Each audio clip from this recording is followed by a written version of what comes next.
Alright, so the inspiration tool that we're going to use today is all about not thinking so much. Yeah, good luck with that, right?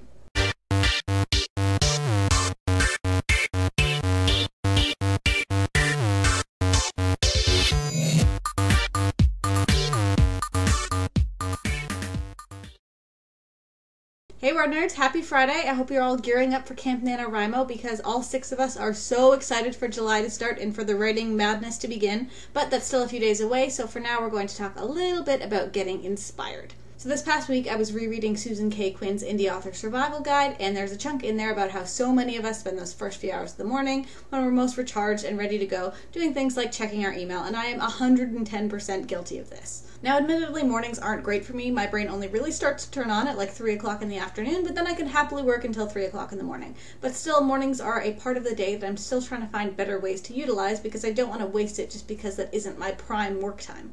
So what the Indie Author Survival Guide suggested was free writing, so just pick an amount of time and write whatever. It doesn't matter, don't stop, just keep going and see what comes out.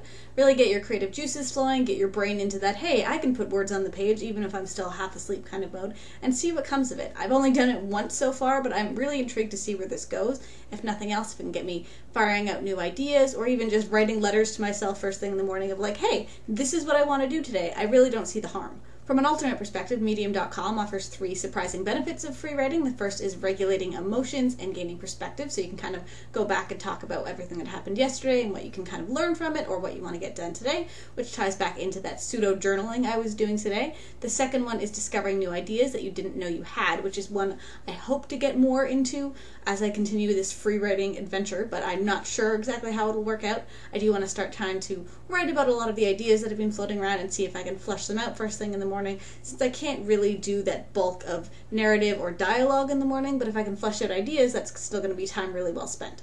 And the third benefit is bringing clarity and focus to your work, because if nothing else, it doesn't hurt to get rid of some of that clutter that is floating around in all of our brains to help us focus a bit more on the things that are really important.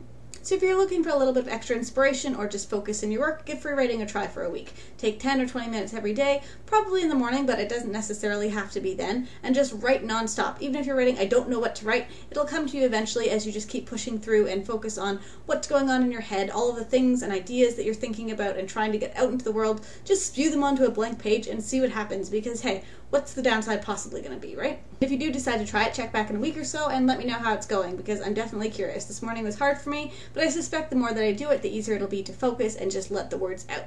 So that's it for me today, but don't forget to tune in on Sunday for our live WordNerds chat. This is our book club pick for this month, and we're doing Simon versus the Homo Sapiens Agenda by Becky Albertalli, which we all really, really adored and can't wait to talk about. So happy writing, happy reading, and I'll see you then.